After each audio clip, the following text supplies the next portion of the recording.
ತಾಲೂಕಿನಾದ್ಯಂತ ಮಕರ ಸಂಕ್ರಾಂತಿ ಹಬ್ಬವನ್ನು ಸಂಭ್ರಮ ಹಾಗೂ ಸಡಗರದಿಂದ ಆಚರಿಸಲಾಯಿತು. ಜನರು ದೇವಾಲಯಗಳಿಗೆ ಭೇಟಿ ನೀಡಿ ವಿಶೇಷ ಪೂಜೆ ಸಲ್ಲಿಸಿದರು.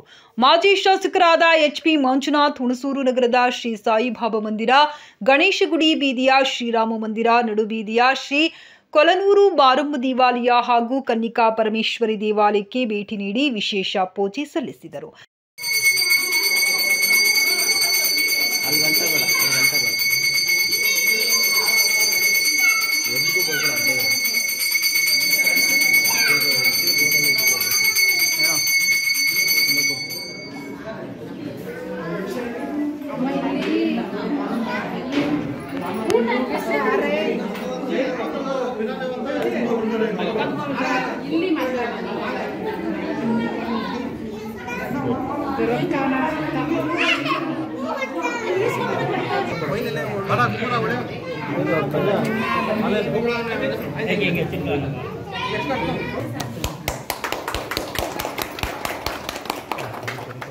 కొంచెం పరంగా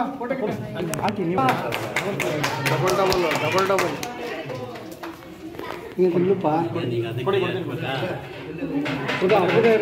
ಈ ಸಂದರ್ಭದಲ್ಲಿ ಮಾತನಾಡಿದ ಅವರು, ಮಕರ ಸಂಕ್ರಾಂತಿ ಹಬ್ಬವು ಸರ್ವರ ಕಷ್ಟಗಳನ್ನು ಕಳೆದು ಸುಖ, ಶಾಂತಿ, ಸಮೃದ್ಧಿ ನೀಡಲಿ, ಎಳ್ಳು ಬೆಲ್ಲದೊಂದಿಗೆ ಪ್ರೀತಿ ಬಾಂಧವ್ಯ ಬೆಸೆದುಕೊಳ್ಳಲಿ, ನಾಡಿನಲ್ಲಿ ಸ್ನೇಹ ಸೌಹಾರ್ದತೆ ಶಾಶ್ವತವಾಗಲಿ ಎಂದು ಶುಭಾಶಯ ಕೋರಿದರು. ಹುಣಸೂರು ಮತ್ತು ಸುತ್ತಮುತ್ತಲಿನ ಜನತೆ ಸಂಕ್ರಾಂತಿಯನ್ನು ಸಾಂಪ್ರದಾಯಿಕ ರೀತಿಯಲ್ಲಿ ಆಚರಿಸಿದರು. ಮಕ್ಕಳಿಗೆ ಸಕ್ಕರೆ, ಎಳ್ಳು ಬೆಲ್ಲ ವಿತರಣೆ, ಭಕ್ತಾದಿಗಳಿಗೆ ವಿಶೇಷ ಪ್ರಸಾದ, ವಿವಿಧ ಧಾರ್ಮಿಕ ಕಾರ್ಯಕ್ರಮಗಳು ನಗರದಲ್ಲಿ ಹಬ್ಬದ ಮುದ ನೀಡಿತು.